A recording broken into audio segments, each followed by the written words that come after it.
Diam. Nanti yang lainnya nanti. Apa? Apa? Kerjakan terus, kerjakan. Kerjakan. RW 21, RT 004. Ayo, hancurkan semua. Ayo, hancurkan aja. Ya, hancurkan. Ada kerusakan gereja di Punggur, di Kampung Bidah. Ada kerusakan dinding, ada kerusakan jendela. Kami mohon kepada stakeholder pemerintah di tempat, khususnya Kota Batam. Kami percaya bahwa pemerintah akan bertindak segera. Somad aja belum tentu masuk surga, Rizik aja belum tentu masuk surga, Haikal Hasan aja belum tentu masuk surga, ya, Tengku Zul juga belum tentu masuk surga. Siapa lagi? Novel Bamukmin juga belum tentu masuk surga. Belum tentu masuk surga, karena tidak ada yang bisa menjamin satu orang pun kita masuk surga. Rasulullah aja tidak bisa menjamin dirinya masuk surga. Rasulullah aja tidak bisa menjamin sahabat-sahabatnya masuk surga. Rasulullah juga tidak bisa menjamin orang tuanya masuk surga. Apalagi cuma Somad, Rizik, ustadz-ustadz di bawah-bawahnya Rasulullah. Berpikir yang cerdas. Kenapa Nyai bilang Somad aja belum tentu masuk surga? Karena Somad suka menyebarkan ujaran kebencian dan berita bohong. Percuma kalian ibadah sholat 5 waktu, percuma zikir kalian, percuma puasa kalian, ngaji kalian, zikir. Tapi lisan kita tidak bisa dijaga. Otak kita, pikiran kita selalu buruk dan kotor, dan ikut menyebarkan ujaran kebencian dan fitnah, sehingga terjadinya kegaduhan di masyarakat. Itu dosa besar. Yang membuat Indonesia tidak aman adalah kelompok-kelompok intoleran, ya, kadrun-kadrun radikal seperti HTI FPI 212. Diadakan gereja di sini.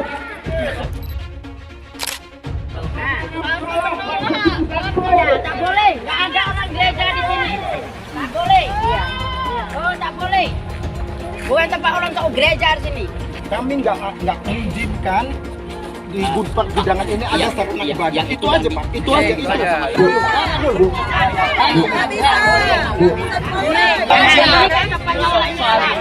Tak boleh. Soal itu bukan urusan saya, karena nanti saya urusan kepolisian.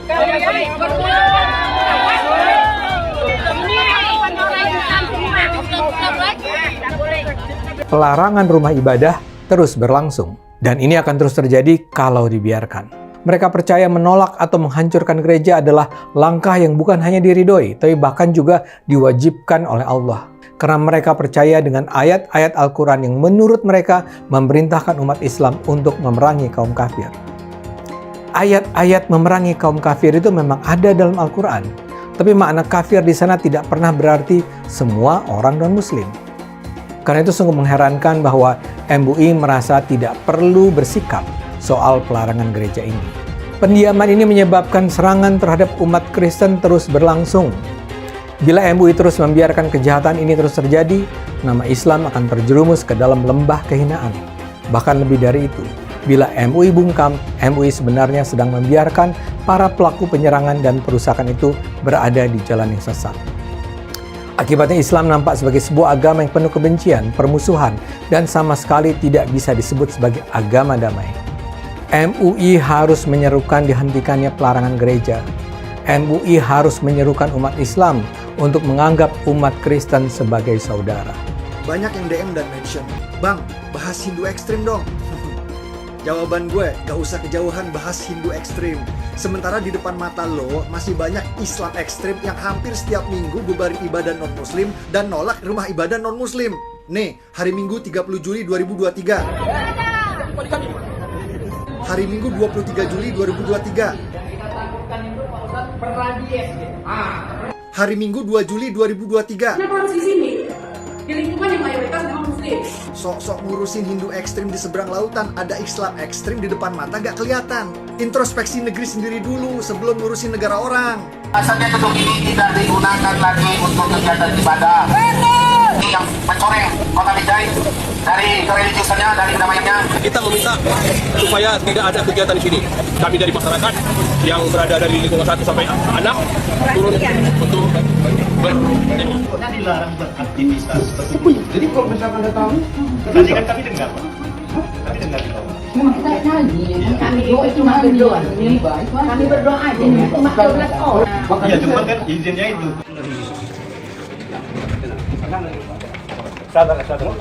Ini Tuhan. Udah, mau ibadah, Pak. Mau ibadah dulu.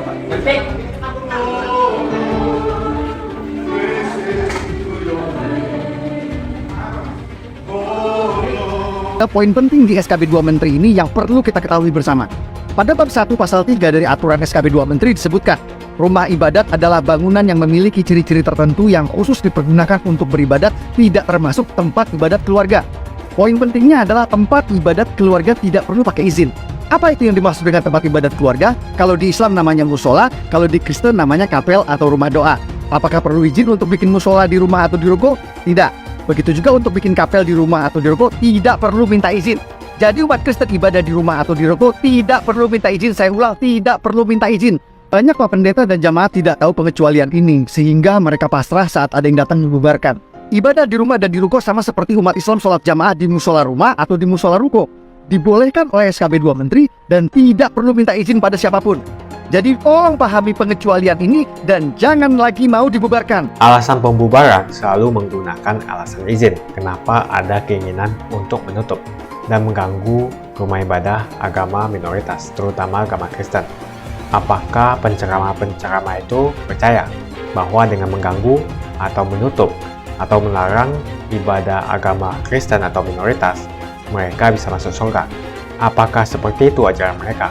Makanya saat berceramah, Abdul Somad selalu mengajarkan intoleransi dan selalu menghujat agama lain, seperti mengatakan disalib atau kafir. Menurut saya, pemerintah pusat harus terus berkomunikasi dengan para pemuka agama atau penceramah agama, seperti Abdul Somad yang selama ini masih merasa dan percaya bahwa kehadiran gereja adalah hal yang harus ditolak. Dan para pemuka agama itu harus sadar bahwa menolak pembangunan gereja bukan saja bertentangan dengan konstitusi, tapi juga bertentangan dengan ajaran agama itu sendiri. Kita mau jujur, SKB 2 Menteri hanya berlaku bagi kaum minoritas saja.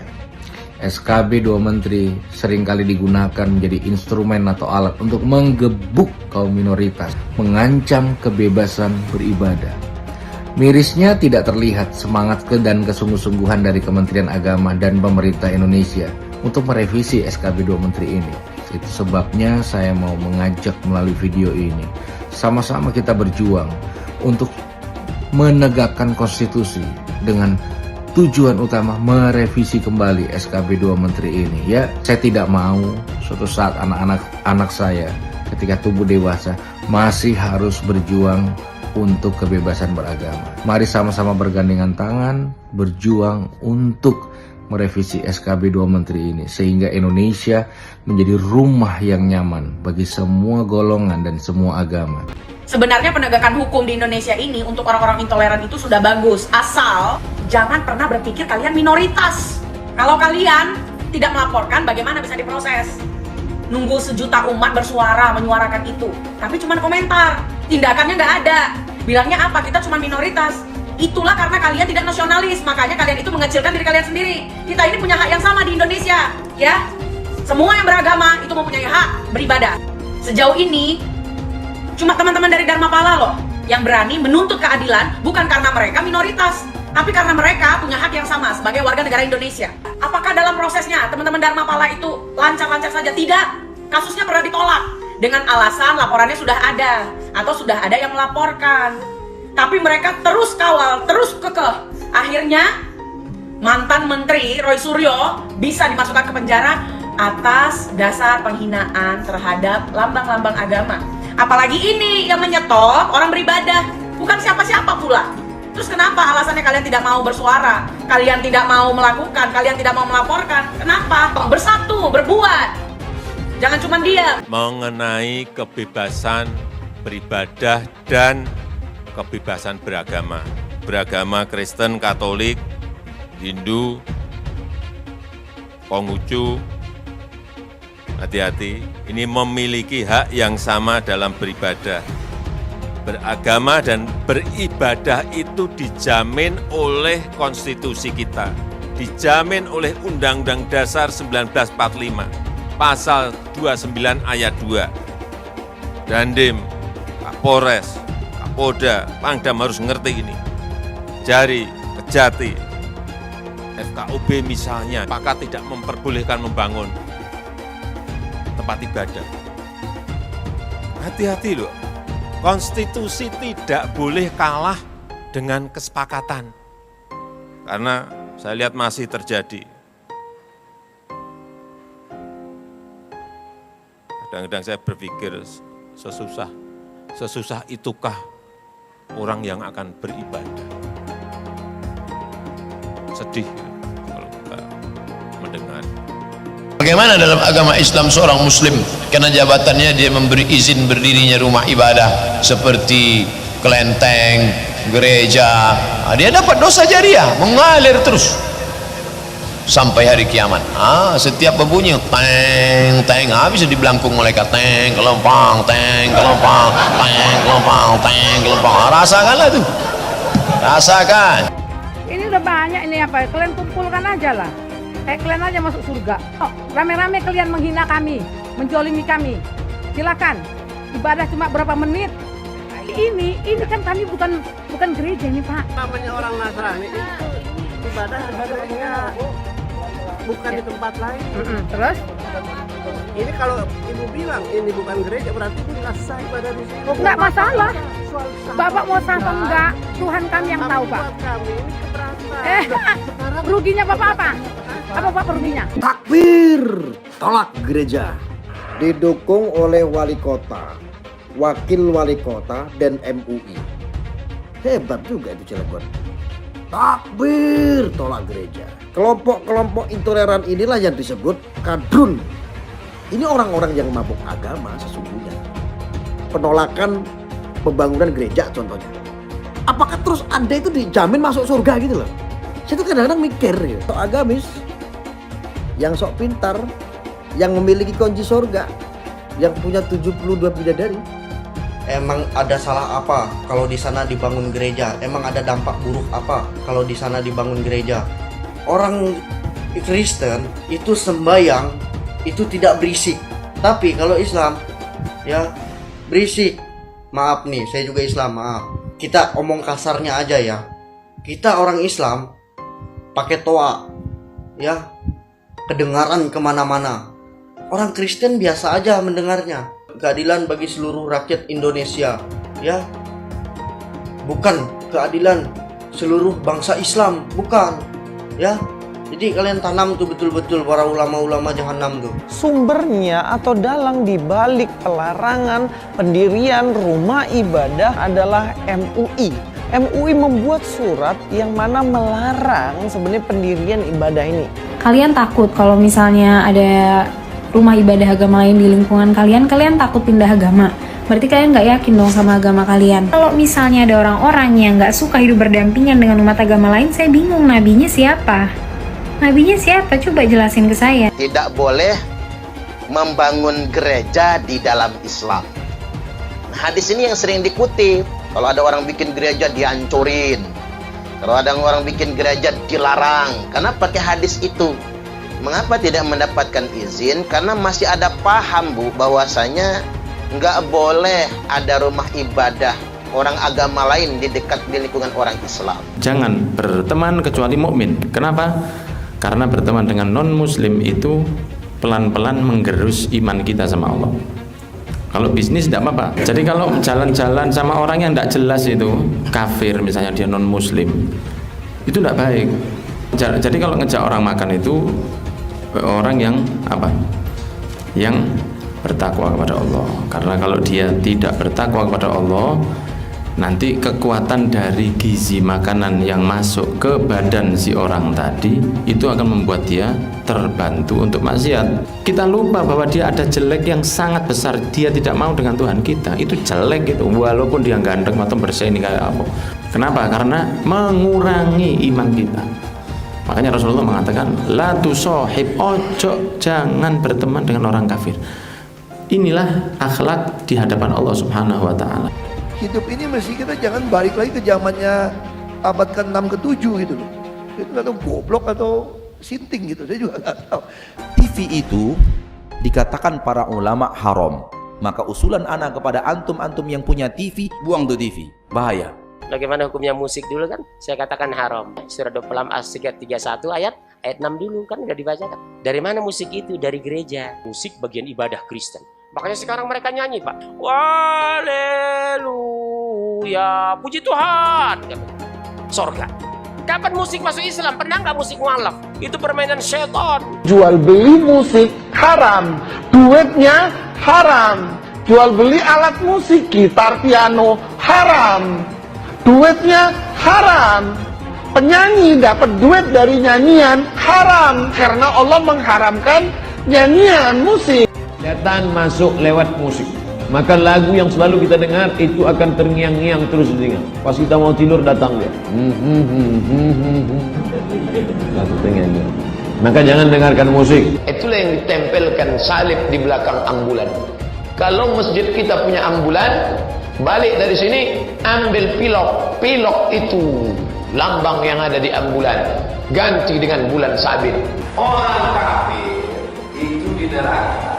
Yang dimaksud patung Yesus Kristus, patung Brahma bin Hindu Siwa, patung semua patung itu jadi bahan bakar api neraka. Nanti membakar orang yang menggambar. Apakah ini adalah Tuhan, Ibu sekalian? Tidak, ini bukan Tuhan.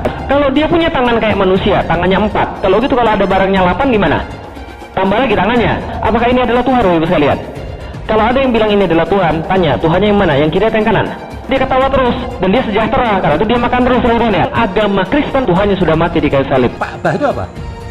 Ka'bah patung, tembok. Kesibukan para lelaki yang masuk surga di surga adalah memecah perawan istri-istrinya. Perawan terus. Mereka menyatakan bahwasanya kesibukan penduduk surga itu memecahkan keperawanan para bidadari. Ternyata ini kesibukan mereka. Bagaimana mereka tidak sibuk? Sementara bidadari yang Allah siapkan bagi mereka sangat luar biasa, indah, cantik, dan moleknya.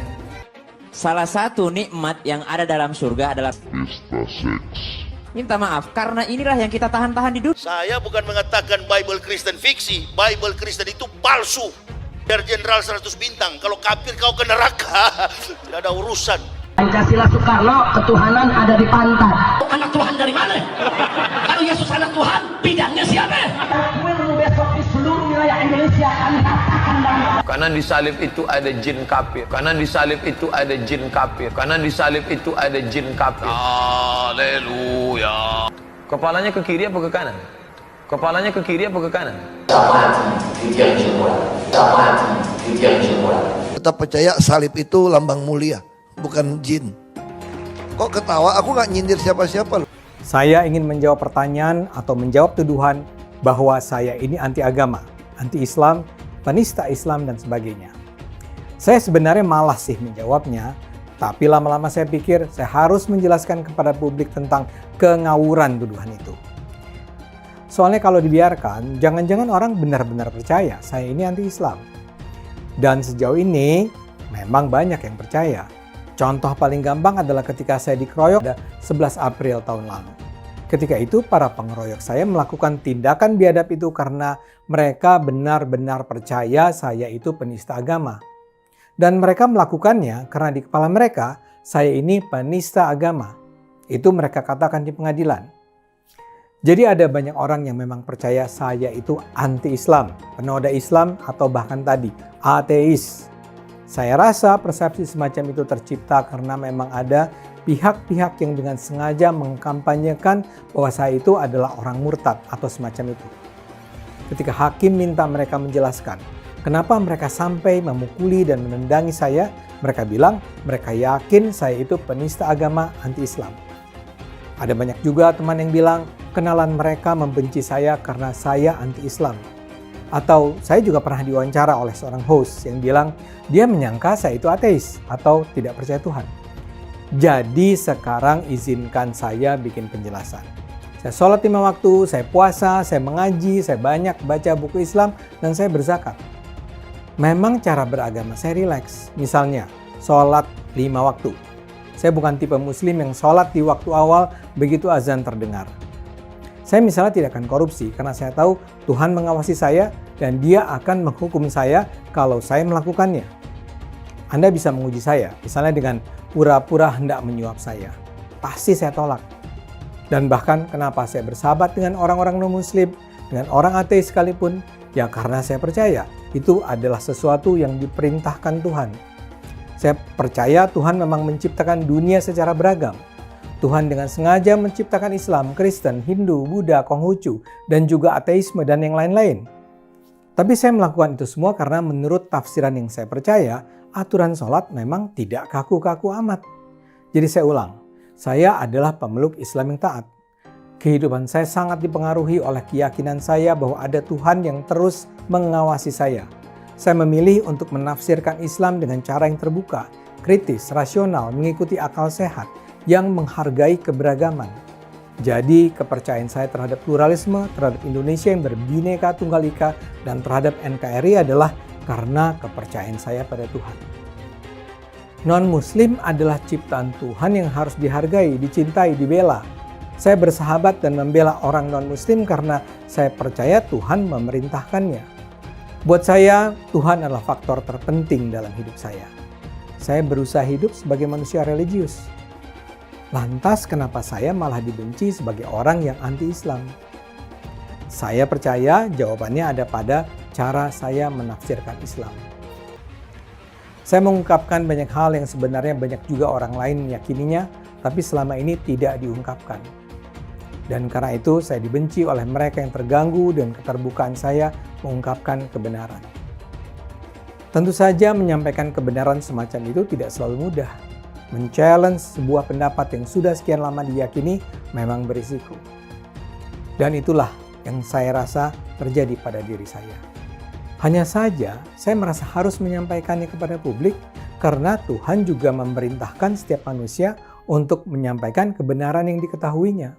Dan karena saya percaya pada kewajiban untuk bersikap kritis, saya tidak akan mengikuti begitu saja salah satu pendapat.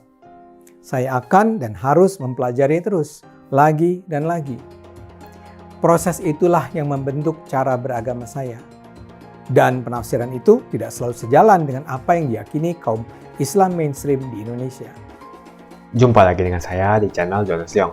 Terima kasih banyak buat kalian sudah like dan subscribe di channel Jonas Leong. Sebelum video ini dimulai, saya mau nanya, kenapa ada keinginan untuk menutup dan mengganggu rumah ibadah agama minoritas, terutama agama Kristen? Apakah penceramah-penceramah itu percaya bahwa dengan mengganggu atau menutup atau melarang ibadah agama Kristen atau minoritas, mereka bisa masuk surga? Apakah seperti itu ajaran mereka? Silahkan tuliskan pendapat kalian di kolom komentar. Masalah intoleransi semakin tak terbendung. Lebih dari 200 gereja ditutup secara paksa 10 tahun belakangan. Yang paling mencolok adalah kasus intoleransi 3 tahun terakhir ini. Banyak sekali kasus pembubaran rumah ibadah akhir-akhir ini. Itu yang viral. Bagaimana yang tidak viral? Tentu lebih banyak lagi. Alasan pembubaran selalu menggunakan alasan izin. Dan selalu FKUB tidak memberikan izin. Jika tidak perlu lagi rekomendasi daripada FKUB, maka ini akan membantu umat minoritas. Sebetulnya tidak usah memakai alasan izin karena puluhan ribu musola di Jawa Barat dibangun tanpa menggunakan izin. Itu di Jawa Barat saja, gimana di seluruh Indonesia? Mungkin ada ratusan ribu hingga jutaan masjid di Indonesia yang tidak mempunyai izin. Jadi jelas kalau kita membandingkan masalah izin, terjadi ketidakadilan. Seperti yang kita ketahui, banyak sekali musola tidak mempunyai izin. Umat mayoritas bisa membangun rumah ibadah tanpa menggunakan izin. Adapun SKB 2 Menteri bab 1 pasal 3, orang Kristen yang mau bikin rumah-rumah doa di rumah atau di ruko sebetulnya tidak perlu meminta izin. Dan juga dalam SKB 2 Menteri pasal 13 dan pasal 14 peraturan bersama Menteri Agama dan Menteri Dalam Negeri nomor 9 dan nomor 8 tahun 2006 mengamanatkan kepala daerah untuk memberikan izin. Sementara sebagai bentuk fasilitasi negara dalam mencarikan solusi pendirian rumah ibadah. Jadi dalam SKB 2 Menteri, sebetulnya kepala daerah harus memfasilitasi dalam memberikan perizinan pendirian rumah ibadah. Akan tetapi dua pasal ini dianggap tidak ada oleh ormas-ormas preman berjubah agama itu. Yang dipermasalahkan oleh ormas preman berjubah agama itu selalu rekomendasi FKUB yang ada di SKB 2 Menteri. Semoga rekomendasi FKUB yang ada di SKB 2 Menteri bisa dihilangkan. Menurut saya selama SKB 2 Menteri tentang rekomendasi FKUB tidak direvisi, maka masalah-masalah penolakan rumah ibadah agama lain di tempat-tempat lain di seluruh Indonesia akan terus terjadi. Konstitusi jelas memberikan jaminan perlindungan negara kepada orang untuk beragama dan melaksanakan ibadah sesuai dengan kepercayaan dan agamanya, maka tidak boleh tunduk pada kesepakatan. Bunyi pasal 29 ayat 2 Undang-Undang 1945, negara menjamin kemerdekaan tiap-tiap penduduk untuk memeluk agamanya masing-masing dan untuk beribadah menurut agama dan kepercayaannya itu. Mulai saat ini jangan diam. Bila rumah ibadahmu dibubarkan, kita sudah punya undang-undang yang melindungi. Bukan hanya itu, SKB 2 Menteri juga sebetulnya melindungi umat minoritas. Jadi ayo bantu sebarkan video ini, supaya semakin banyak yang mengetahui tentang hal ini. Menurut saya pemerintah pusat harus terus berkomunikasi dengan para pemuka agama atau penceramah agama, seperti Abdul Somad yang selama ini masih merasa dan percaya bahwa kehadiran gereja adalah hal yang harus ditolak. Dan para pemuka agama itu harus sadar bahwa menolak pembangunan gereja bukan saja bertentangan dengan konstitusi, tapi juga bertentangan dengan ajaran agama itu sendiri dan juga akhlak. Jadi menurut kalian, kenapa ada keinginan untuk menutup atau mengganggu rumah ibadah agama minoritas? Apa alasannya? Apakah mereka percaya bahwa menutup atau mengganggu rumah ibadah agama minoritas, terutama agama Kristen, mereka bisa masuk surga? Tuliskan menurut kalian apa alasannya, dan kita akan bahas di video selanjutnya. Jika kalian suka dengan pembahasan saya tentang perizinan rumah ibadah dan tentang penceramah seperti Abdul Somad, pastikan Anda semua menekan like di video ini. Dan bagikan video ini ke teman dan family Anda supaya mereka semua mengetahui informasi ini. Tekan tombol subscribe dan bunyikan lonceng notifikasi supaya kamu tidak ketinggalan info dari channel Jonas Leong.